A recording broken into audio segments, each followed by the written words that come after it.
What's going on, everyone? This is Ryan with Automatic Comics, and I thought this would be a fun video for today.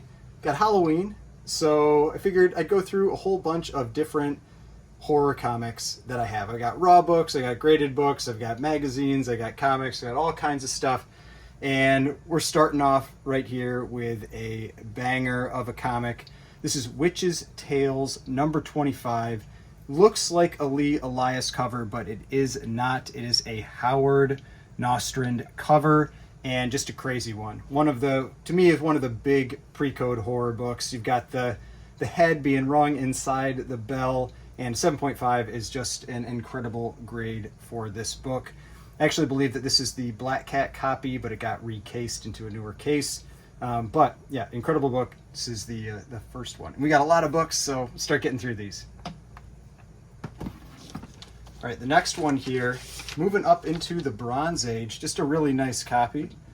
We've got Werewolf by Night, number 11. This is the origin and first appearance of the Hangman, but a 9.4. I actually bought this one raw, got it graded myself, 9.4 white pages. Just a really nice, high-grade Bronze Age, not pre-code horror, but horror comic, Werewolf by Night.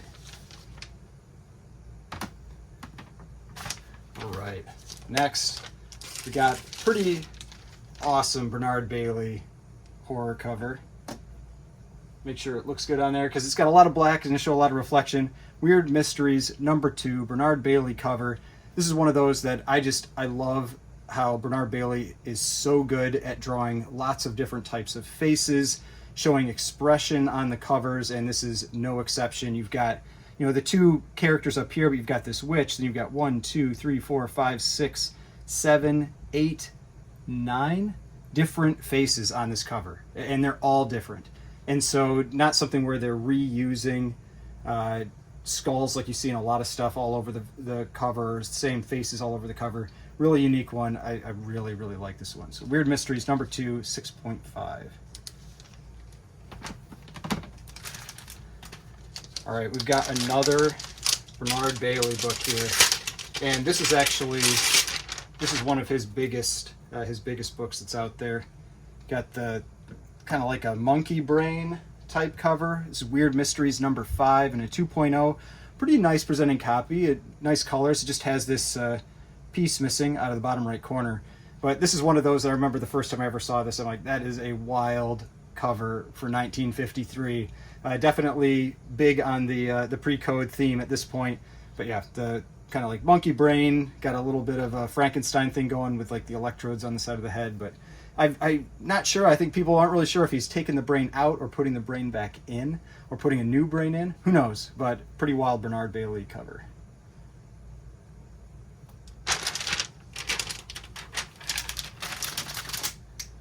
All right, next we've got one of my favorite pre-code covers of all time. This is from Johnny Craig, probably my favorite horror cover by Johnny Craig. This is Vault of Horror number 35. This one just has, I've said this before, the right amount of horror and comedy in it for these EC covers. Because you've got clearly the guy who's going to kill his wife with the axe, but then he took the time to get her a coffin, put a nice bow on it, and say Merry Christmas to his wife in the card. So it just has that right amount of humor for these EC covers. But yeah, Johnny Craig, probably my favorite horror cover from Johnny Craig. And he's done a lot of them. He's done some really great ones. But that one just has that right mix to it for me. All right, next, we've got another Johnny Craig EC cover. This is one of those that it just always pops. Got Vault of Horror number 36. One issue later, and all the black and everything on there, but just the fire. It looks like he's probably burning some bodies or something, but a 4.5 looks really great. Great presenting copy, not a bunch of creases or anything, but just another Johnny Craig cover that I think this one always stands out when you see it. We've got one of the few Steve Ditko horror covers, and this is probably the most famous one. We got Thing, the reflections there. Thing number 15, Steve Ditko cover and art. Just this giant worm monster destroying the city. 6.5, very nice grade for this book. I picked this one up in a trade, I think earlier this year. But yeah, got flames and everything, the crazy monster. This monster is used in one other cover as well. It's very similar, or a similar looking monster, but definitely a big book, very popular book, and 6.5. Really nice grade for this one. And we're going to jump back to one more EC graded book, then we're going to go into some raw comics. Then we're going to go back to some graded ones. Biggest ones will be coming in at the end. So here we've got Tales from the Crypt, number 23. And this one is an Al Feldstein cover. You got the little Feldstein block down here. Just one of the earlier covers of the run. Hasn't gotten too violent or crazy yet. The Feldstein ones often have a little bit of comedy in them too. This guy's always seemed to be getting in trouble in the first few issues, but trapped in probably like a mausoleum. It's the cover. Trapped in a mausoleum with this monster or zombie that's coming out of the coffin.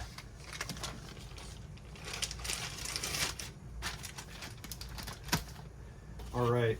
Now we are going to move on to some raw books, and I put some sci-fi ones in here too, the ones that had the kind of a little bit of the horror vibe to them.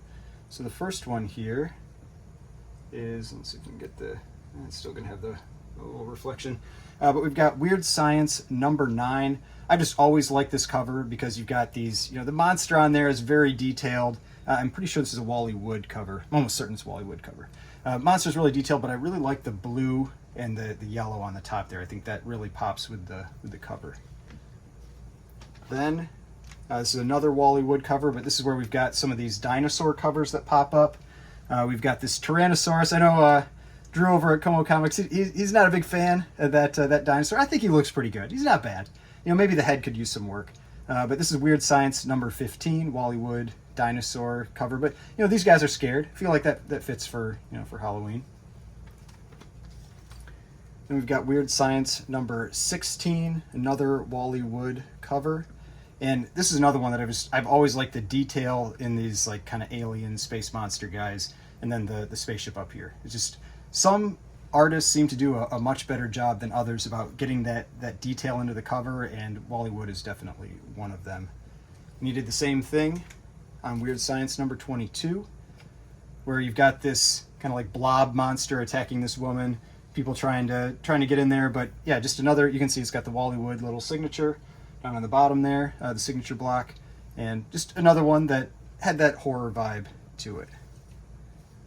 And one more EC book that I felt had this little bit of a monster horror vibe is Weird Science number 8, and I think this is a Feldstein cover. And so he's got this kind of like tentacle type, monsters on the cover there. These people definitely seem to be a little bit concerned.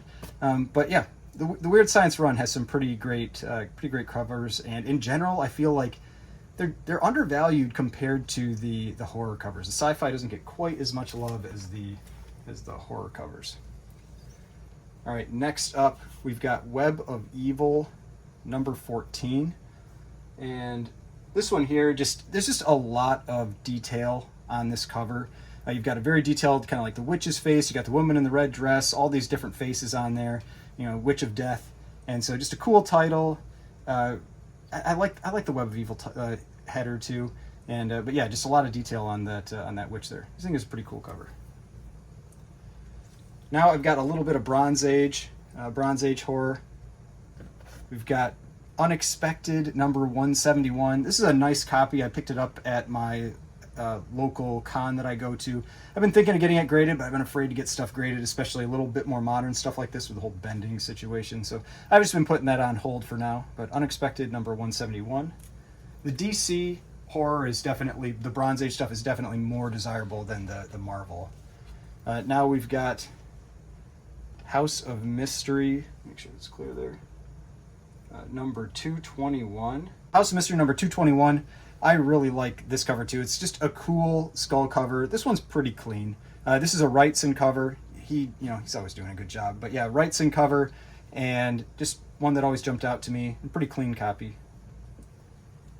And then we've got a Neil Adams cover. It's even on the little label there. This is Phantom Stranger number 18. This is another one that is a very nice copy of this book, and one that I've been thinking about getting graded. You got the tentacle monsters, you got kind of looks like a ghost and a spirit woman there. But yeah, Neil Adams cover. Now jumping back to the Golden Age, this one, definitely one I'm planning on getting graded. One of my favorite pre-code horror covers, and I think possibly, in my opinion, the best pre-code horror cover from the Atlas run. I know there are other Atlas books some people are going to like more than this one, but Astonishing number 30, crazy melting body cover.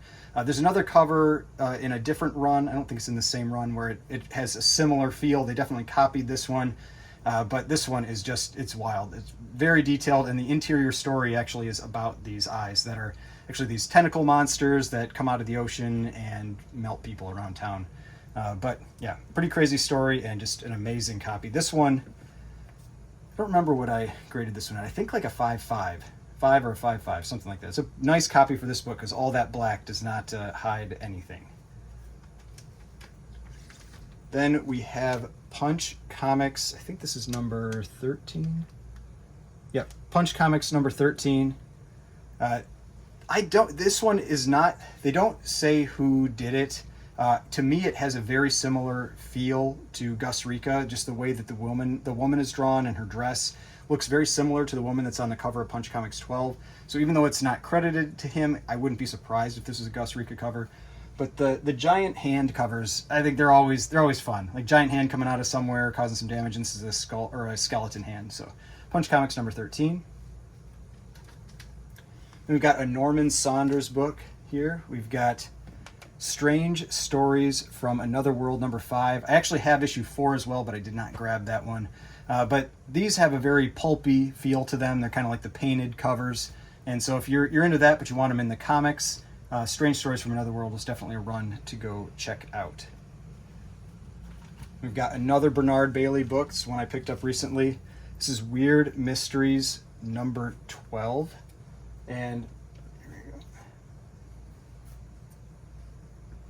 And like I said, Bernard Bailey, he's always good at doing, the faces, showing emotion. This one's a little different than a lot of his other ones. A lot of his other ones tend to have a little more zoomed in, focused look on the face. This one has a little broader view. But yeah, creepy cover, Weird Mysteries, number 12. Then we've got, this is one of the first pre-code horror covers that really grabbed my attention when I got back into collecting comics. Haunt of Fear, number 19. Just the craziness of it. This one is a Graham Ingalls cover, the ghastly down here, ghastly Graham Ingalls. The double-bladed axe, for the killing two people at once for the beheadings. Just saving some time, being more efficient. But Haunt of Fear, number 19. And then, I don't remember the issue number. I think this might be 15. But this is Voodoo, I think number 15. I've always liked this one too. Just a really cool cover. It's just crazy. You've got this skeleton riding on top of an elephant with a huge scythe or scythe, and just like going around cutting people down. So Voodoo, I think number 15, just a pretty cool cover. And this one, I need to get this one pressed. It's got some kind of wrinkling and stuff to the cover, but one I was planning on getting graded as well. And then another big Bernard Bailey book. This is Mr. Mystery number 11. There are a bunch of great Mr. Mystery covers, and this is one of the top ones. You've got the guy buried in the sand. He already knows his fate. You've got some skulls already in the back, and they've got ants that are going to be, finishing him off. But this is an example of those ones where I say they do the big close-up shots, a lot of emotion on the faces, just a crazy cover. Now, this is a low-grade book. It has a big tear along the front, but it looks pretty good when it's in the Mylar there. Now I'm just going to jump to a few magazines.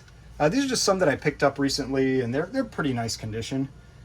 I don't have a lot of details on them, but this is Vampire Tales. I don't remember the issue number for it, but I just thought it was a cool cover. It's got a Morbius story inside of it, and it's a nice grade copy. Then I got a few issues from this run. This is Scream number 8. So just again, I thought they were pretty cool covers.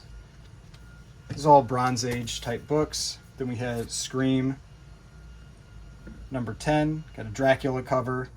Definitely, pretty violent cover, even for the Bronze Age. And then we had this Mummy cover. You don't see a lot of Mummy covers, so Scream number 9. So just a few magazines that I picked up recently, and then one other. This is a pretty cool one to get because you don't see it too often. Famous Monsters of Filmland, and this is the 1962 yearbook. So it's the first one of the, we call it like an annual. So Famous Monsters of Filmland, the 1962 annual, basically, and just pretty cool book. These early Famous Monsters of Filmland definitely have some value. So if you're looking for magazines out there, or you come across them, this is definitely the biggest of the annuals or the yearbooks. But these ones on the cover, those tend to be some of the more expensive ones that are out there. Then one graded magazine, and this is the last magazine that I have that's graded right now. Let's see, from that, we'll zoom out just a little bit. So you can see the grade there. So it is a 9.4. This is from that magazine collection that I bought. This was one that I had been just keeping. It's my favorite cover that Frazetta did from the Vampirella run. And it's a beautiful copy, a 9.4 white page copy, so I just decided not to put it up for sale. But yeah, Vampirella number 11, Frank Frazetta cover, first appearance of Pendragon. But the main thing is I just think it's an awesome cover. I got, again, like the kind of the woman with this Sith that she's clearly, or Scythe that she's killed someone. Got the iguana kind of lizard monster there for some reason. But yeah, overall, I love this one, and I really like the blue and yellow that they use for the Vampirella as well. All right, now for some more slabs. This one is early Silver Age. This is a Bill Everett cover, who, with his pre-code horror stuff, the Bill Everett covers are huge. But this is after the Comics Code Authority has been put into place. It's 1957. And so definitely they've dialed back the horror on these covers quite a bit. It's all kind of more like implied suspense about what's going on. But Strange Tales number 54, 4.0. This is one that I got graded myself as well. The main reason was that this is a beautiful copy, but it was missing a piece on the back here, and I was just curious how much that would impact the grade. So I ended up getting a 4.0. Now we've got another, what I would kind of call it like a painted cover. This is Shadow Comics, Volume 3, number 12, and just kind of a crazy 1940s horror cover, because you really hit the stride with the horror in the 50s. But it's 1944, and you got all these, the skulls and this guy with the bloody knife on the cover. So I just thought it was a pretty cool one.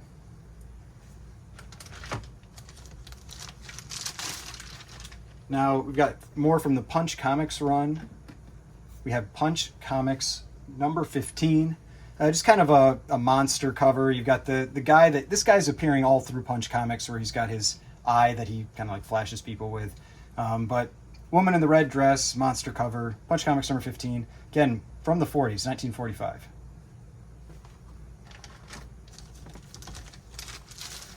Now we've got another pretty big Bernard Bailey cover.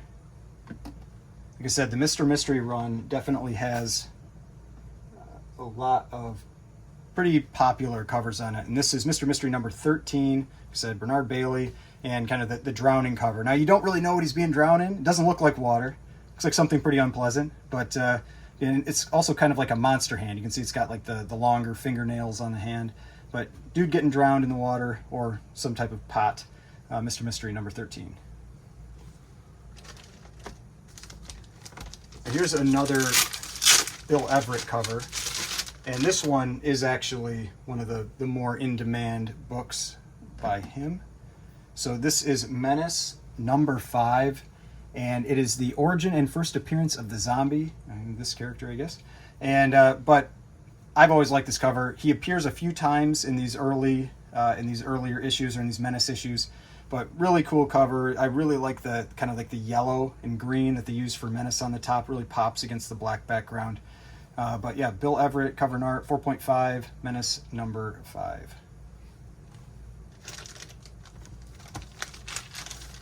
Now this one, we don't have any information about the cover, but this is actually from the Bobby Blue collection. This is Horrific number 1. You don't come across issue number 1 all that often. But again, woman in the red dress, creepy monster in the back, seems to be a conductor. And then you've got, just like the flames on the, on the front and everything. So pretty cool cover, Horrific number 1, and just, 5.5 Bobby Blue collection. I've got another Ghastly Graham Ingalls cover. one of the more popular zombie covers that is out there. We've got Haunt of Fear number 17, also from the Bobby Blue collection, a 7.0, very nice grade for this book. I always like kind of like the purple, always pops on this one too. But just a cool cover. I mean, they're really creepy looking zombies. Just almost feels like the art is unfinished, but to me it adds to it. It's almost like their faces are melting.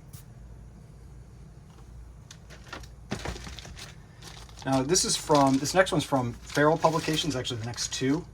And so these are uncredited, but a couple of the popular books from this run. We've got Haunted Thrills number 5 and a 3.0. Just a whole bunch of different skull kind of creepy monsters. Now this is a case where with Feral, they tend to almost like reuse the faces. There's a little bit of difference, but a lot of similar faces. And you know, the giant skull on the front, the flame and the candle and everything. So it's a cool cover. But yeah, this is one where, to me, a little different from the Bernard Bailey stuff where it's all very unique. Always feels like a little more reused art. Maybe save some time when they're making them. Now, this is one of my favorite skull depictions. It's definitely the same artist that did a few of these. This is also from Feral, where it's Haunted Thrills number 13. I like the way they draw the skull, like with kind of like the sharp teeth. But this is Haunted Thrills 13. 3.5. There was a beautiful copy that sold in the Heritage Horror Sale like a week ago that I was bidding on. I think I was the underbidder. It was like an 8.5 or a 9 or something. I did not win it, but this one presents well. It just has some kind of water damage and stuff at the top. But 3.5, Haunted Thrills number 13. Just, I think, a great skull cover. Now we've got a couple horror covers from Maurice Whitman. If you are interested in horror and kind of like the good girl art type covers, the Ghost Comics run is definitely one you want to check out. This is Ghost Comics number 4. You've got kind of some demons in the back chasing this woman. It's pretty much the vibe of every single one of the covers from this run. It's always kind of like a horror cover with the good girl art element. And I think they are all or almost all done by Maurice Whitman. So we've got another one here. Ghost Comics number 5. And this is, again, a Maurice Whitman cover. And in this case, it's not you wouldn't quite call it a good girl art cover, more like maybe bad girl art, but it's this deity, I'd call it, because it looks like it's maybe like a statue that's kind of coming to life. But, you know, the multiple arms, swords, you know, killing these guys. Ghost Comics number 5. So, again, that vibe of horror and the women on the cover.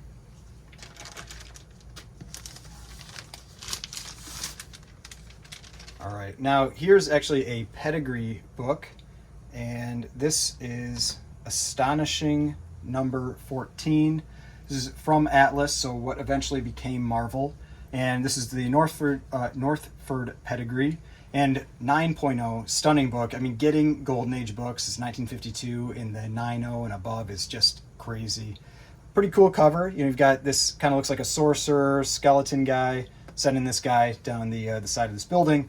But this is one that, because of the pedigree, I've been wanting to get the upgraded label, the gold label, but I've been holding off on sending things in. Eventually, I probably will, but I think this would look really cool with the gold label. The dark covers always look really good when you add the gold label to them. All right, now we're getting to we've had some big books, to the really big books. All right, first one here. This is the highest grade Golden Age comic that I own. And this is a 9.6 Baffling Mysteries number 22.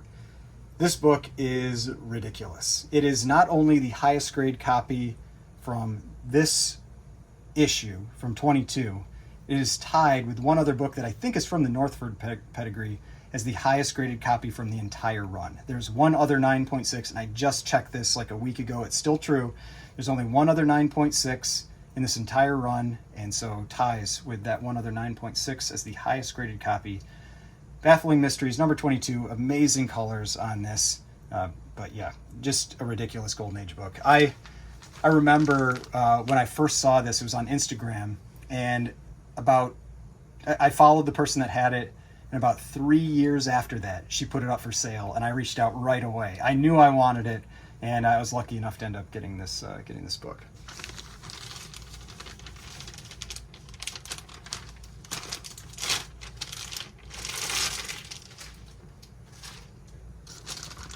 All right, next one here. One of my, it's not quite horror, but I'd say it's close enough. This is Underworld Crime, number 7.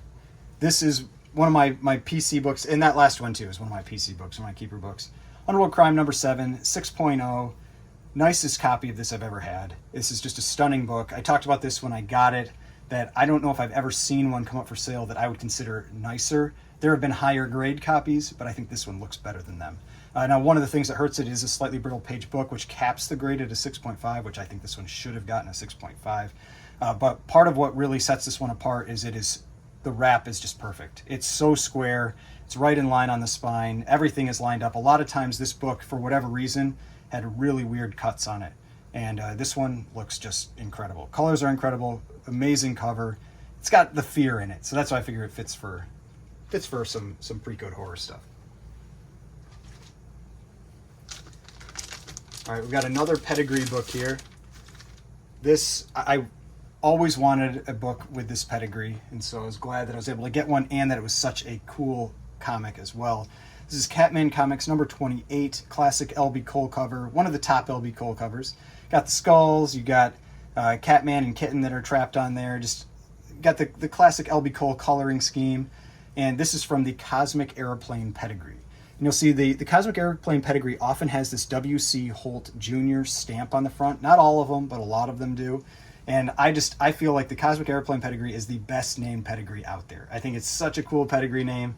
It's actually the name of the shop that picked up the collection. That's where that comes from. But yeah, Catman Comics number 28, classic L.B. Cole cover, Cosmic Airplane pedigree. Also one of my keeper books. Like I said, a lot of these will be. Not all of them, but a lot of them. Next one is also one of my keeper books. This is another classic L.B. Cole cover. In my opinion, like the best L.B. Cole cover. This is Mass Comics number 1 in a 3.0. Beautiful presenting copy. Just this little chip on the top there. Colors are great. And I mean, I love black background horror comics. I think they just set themselves apart. And just this one, it's just, there's so much detail on it. You've got kind of like, I've heard people say that they're either angels. I think they kind of look like fairies, whatever they are.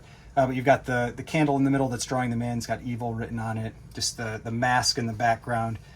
I love this cover. I've said it before. I used to prefer Mass Comics 2, but I had a chance to see them both next to each other in person, and this one to me just stood out. My favorite LP Gold cover that's out there. But Mass Comics number 1 and a 3.0, definitely on my keeper list. All right, now we're moving to some Gus Rica.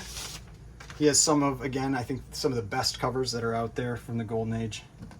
First one here is Dynamic Comics number 11. It is a 1.5. It's a low-grade book, but presents very, very well. And so I just have the scientist on here just melting people. I mean, it's just crazy. You got the test tubes, he's melting this person, kind of the investigation going on there on it. I don't know what's going on this cover, but it really catches your attention. And it's one of those where I feel like Gus Rica, it almost to me feels like Bernard Bailey took his style from Gus Rica's covers. And you'll see that especially in the next one. Just the detail on the faces, the focus on individual faces on the covers. And because it's so much different from the way he draws these characters, the focus that he puts on this, this big character in the center. Because the next one is one that, if this had been made 10 years later, I would have thought Bernard Bailey drew it. And this is Dynamic Comics number 8. And this is a 3.0, again, a beautiful copy of this book. The thing that hurts the grade is that there's kind of like a hole punch up here. I think the cover's detached.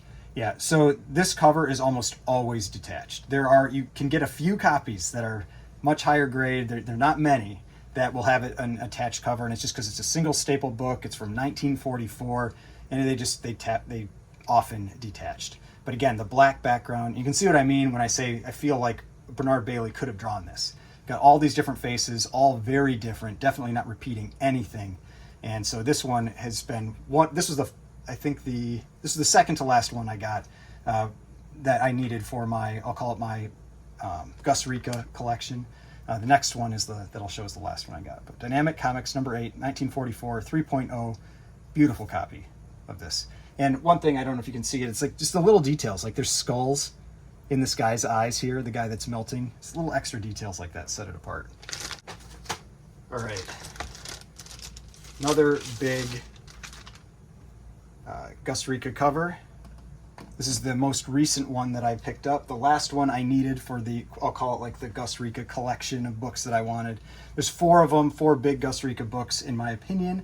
This is Punch Comics number 9, just a crazy cover. This guy was probably like a police sketch artist or something, drawing up the pictures for the spy ring, and they're all here killing him. He's getting hung, he's getting shot, he's getting stabbed, he's getting clubbed. I mean, nothing good is going for this guy. Just a crazy cover and a book that has been getting more and more attention. I think a 5.5 recently sold for like 25 or 26,000. That was a massive sale. And so this is in a 1.0 Brittle, just recently sold for 3,800. So definitely a book that people are trying to get. There's only, I think, 21 universals on census, so it is a rare book. That Dynamic 8, I think, only has 20 copies on census. So the one that I showed right before this. So definitely these books are tough to come by, and people are very interested in them when they come up for sale, myself included. Now this one, I just felt like it fit. It's a little more sci-fi, but I felt like it fit for the Halloween theme. And this is one of my favorite Alex Schomburg covers. This is my second favorite airbrush cover that he did. My first is Startling 49, which I'm not showing in this video. This one I felt fit a little more because you've had this woman who's going to get cut up, it seems, under the microscope. But Wonder Comics, number 15, origin and first appearance of Terra, and just a crazy cover. I think that this one always looks really good, especially when it's clean, not a lot of creasing or anything.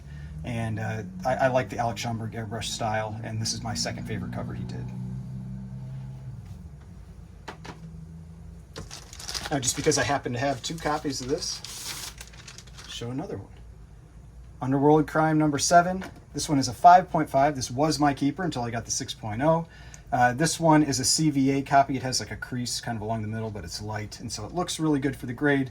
But you know, that's why it's got the 5.5. But yeah, I already talked about this one. Just one of my favorite books, and you can see this one has a little bit more of a miswrap, so it's not quite as, to me, as perfect on that spine as the other one. But still a beautiful copy, and has the CVA sticker. Looks good for the grade. I don't know. But this is an example of you can see where it always has weird cuts.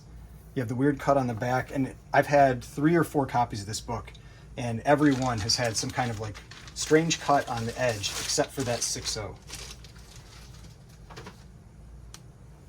All right, next we've got a really rare book.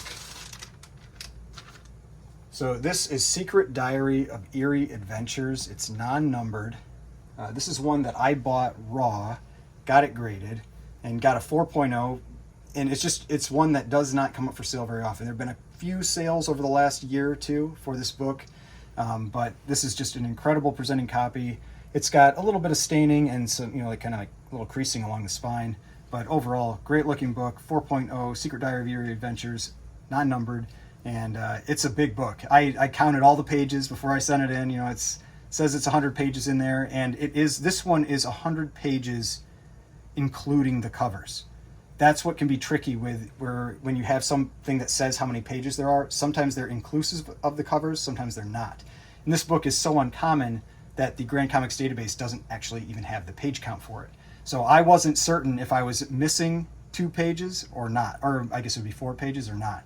And so that's one of the reasons why I also wanted to send it in to get graded, just to confirm that it was actually complete. All right, now we have one of the most notorious covers, horror covers of the Golden Age, by Johnny Craig. We've got Crime Suspense Stories number 22, and I always say that this is kind of like the after for Vault of Horror 35. So Vault of Horror 35 is the one I showed where it's the Christmas cover, where the guy's got the axe behind his wife, and here is the beheaded cover. This is the one that was held up during the Senate investigation. You can see here, classic decapitation cover. It doesn't say anything about the Senate investigation, but it should. It was held up, and Bill Gaines was asked if he thought that this was appropriate. And I think he said yes for a horror comic. Something along those lines, basically. But, I mean, just a brutally violent cover and one of the most well-known, recognized covers of the entire Golden Age. Definitely has been homaged a number of times. And 5.0, nice copy. I thought it deserved a 5.5, so I was a little disappointed in the 5.0, but still a nice copy of this book. Crime Suspense Stories number 22. Here we've got 2 more books. This is the last Gus Rica book I'm showing here, and Punch Comics number 12. This was I think the first one that I picked up from Gus Rica. I managed to pick this one up in an auction and was super happy about it. And I mean, it's missing some pieces, like little pieces on the edges, but honestly, I don't mind. I feel like it frames everything well. I mean, it's the type of book that I feel like looks good, a little bit beat up. What I really cared about that was that the skull was nice and bright, which it is, and that the main art wasn't impacted. You can still, you've got Punch Comics there, that title there that I think looks really great. And these are more like crime stories than they are, or crime covers than they are horror. But the big skull to me puts it in the camp of horror. So Punch Comics number 12, 1.5, amazing book. But yeah, this one, I think there's like 30. I think it's like 30 or 31 Universals on census for this. Like I said, the Dynamic 8 I think is 20. The Punch 9 is 21, and the Dynamic 11 is like 31. So they're all sub 50, like almost around 30 or less Universals on census. They are tough to get. They don't come up often. People generally don't want to sell them. And one of my favorite books that I have in my collection. The last book here. I showed this one in another video, but I never really focused on it. This is the biggest book in my collection, one that I was very happy to get back.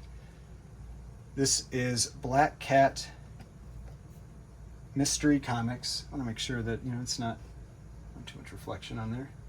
Black Cat Mystery Comics number 50, classic Lee Elias cover, 9.0 file copy.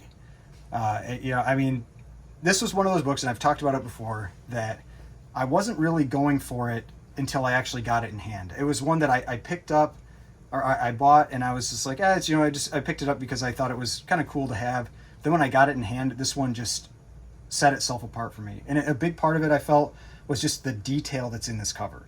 Like, the detail that Lee Elias put in this cover is just incredible when you see it in person. And this one is just a beautiful copy. I had picked it up in December of last year. Somebody, a friend, was interested in it, and they ended up making an offer, and I ended up selling it to him. Then after that, I was able to get this book back, actually the exact same copy.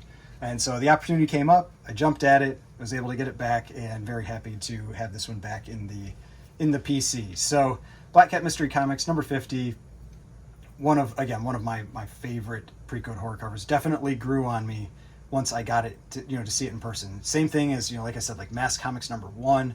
There are just certain covers that I wasn't all that interested in, and then all of a sudden, I get them in person, and they really have an impact, and this is one of them. So, final book that I'm showing here, Black Cat Mystery Comics number 50, I think the newest addition to my personal collection, and hopefully you enjoyed this video, saw some cool books. If you're interested in getting into pre-code horror, this hopefully gave you, or even just horror in general, I had some Bronze Age stuff in there too. This gave you an idea of what type of books are out there and what to try and hunt for. But I hope you enjoyed this, and I will see you on the next one.